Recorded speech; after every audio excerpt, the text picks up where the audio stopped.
L'essentiel de l'actualité avec Lionel Durel. Bonjour à tous, nous sommes le vendredi 8 mars 2019. Voici les infos de la mi-journée avec la rédaction de 24matin.fr. Deux nouvelles manifestations massives contre un 5e mandat d'Abdelaziz Bouteflika sont prévues en Algérie pour le 3e vendredi consécutif, malgré les mises en garde sur les risques de chaos lancés par le chef de l'État qui semble déterminé à ne pas céder. Les manifestations coïncident avec la célébration du 8 mars, journée internationale des femmes qui devrait être nombreuses dans les cortèges, prévues pour s'ébranler dans de nombreuses villes en début d'après-midi, après la grande prière hebdomadaire. Journée des femmes à Rho sur les inégalités de salaire et les violences conjugales. Plus d'un an après le choc MeToo et quelques semaines après la nouvelle déflagration Ligue du LOL, l'égalité professionnelle et la lutte contre les violences conjugales sont ce jour au cœur des revendications de la 42e journée internationale pour les droits de la femme. Des milliers de personnes, femmes et hommes, sont invités à manifester et ou à débrayer partout en France à partir de 15h40, heure théorique à partir de laquelle les femmes travaillent gratuitement si l'on considère qu'elles sont payées en moyenne 26% de moins que les hommes. Plus de 13 000 tirs de lanceurs de balles de défense LBD ont été enregistrés depuis le début du mouvement des Gilets jaunes en novembre et 83 enquêtes concernant des tirs de cette arme controversée sont en cours, a annoncé jeudi au Sénat Laurent Nunez, qui s'exprimait devant les sénateurs à l'occasion de l'examen d'une proposition de loi du groupe CRCE, à majorité communiste, demandant l'interdiction de l'usage des LBD dans les manifestations. Elle a été rejetée par le Sénat à majorité de droite. Les États-Unis ont affiché hier un optimisme à toute épreuve, malgré la reconstruction présumée d'un site de lancement de fusées nord-coréen à Sohae, après l'échec du sommet entre Donald Trump et Kim Jong-un, assurant pouvoir toujours obtenir la dénucléarisation de la Corée du Nord d'ici début 2021.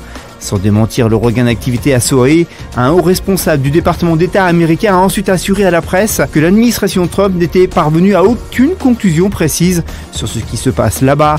Nous ne savons pas pourquoi ils font cela, mais nous allons clairement réclamer des clarifications sur les raisons de cette reconstruction, a-t-il expliqué. En bref, et dans le reste de l'actualité, à Londres, une Française de 34 ans a été retrouvée morte.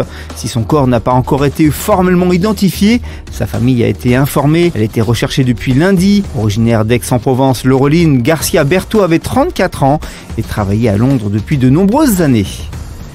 Après s'être fait retrouver le crâne brûlé après une coloration faite avec la marque Eugène Perma et vu prescrire 15 jours d'ITT en conséquence, une habitante de Vannes souhaite porter plainte contre la marque. Les 2 jours suivant la coloration, le visage de l'utilisatrice s'était mis à gonfler et dans le même temps, son cuir chevelu lui faisait particulièrement mal. En sport, prêt à faire son retour un an seulement après avoir quitté le Real Madrid, Zinedine Zidane aurait néanmoins posé une condition. S'il n'est pas fermé à l'idée de revenir, Zidane souhaite au préalable avoir l'assurance d'un renouvellement drastique de l'effectif madrilène.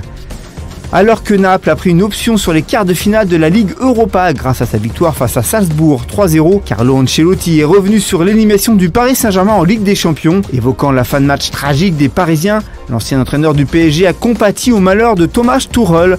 Si ça avait été moi sur le banc du PSG, j'aurais sans doute sauté du premier pont que je trouvais, a-t-il ainsi lancé au micro de Sky Sport.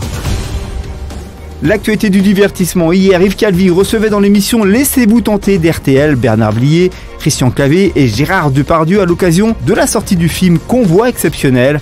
Alors que le réalisateur parle de l'ambiance sur les plateaux de tournage, Gérard Depardieu intervient. La bonne humeur se ferait de plus en plus rare. Des comédiens avec de l'humour, il n'y en a plus.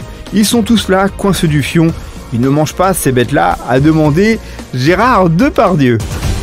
On conclut ce journal avec votre météo de ce week-end. Samedi, on retrouve un temps très nuageux à couvert sur la moitié nord avec des pluies essentiellement des Charentes au Grand Est. Quelques éclaircies se développent à l'intérieur de la Bretagne aux Hauts-de-France. Le ciel se voile progressivement près de la Grande Bleue. L'après-midi, le ciel restera très voilé à pluvieux. Côté température, samedi matin, il fera de 4 degrés à Aurillac à 12 pour La Rochelle. Dimanche matin, une perturbation aura gagné les régions du nord de la France avec pluie et vent parfois sensibles. Des Pyrénées au quart sud-est, le soleil résistera même si voilé par des nuages d'altitude. L'après-midi, le soleil résistera sur l'extrême sud-est. Côté température, dimanche matin, vous aurez de 7 à Lille, à 12 pour Perpignan. Merci d'avoir suivi ce Flash Info. L'actualité continue sur l'ensemble de nos supports, réseaux sociaux, applications et sur 24matin.fr. Bon après-midi à tous, bon week-end et à lundi 13h pour un tout nouveau journal.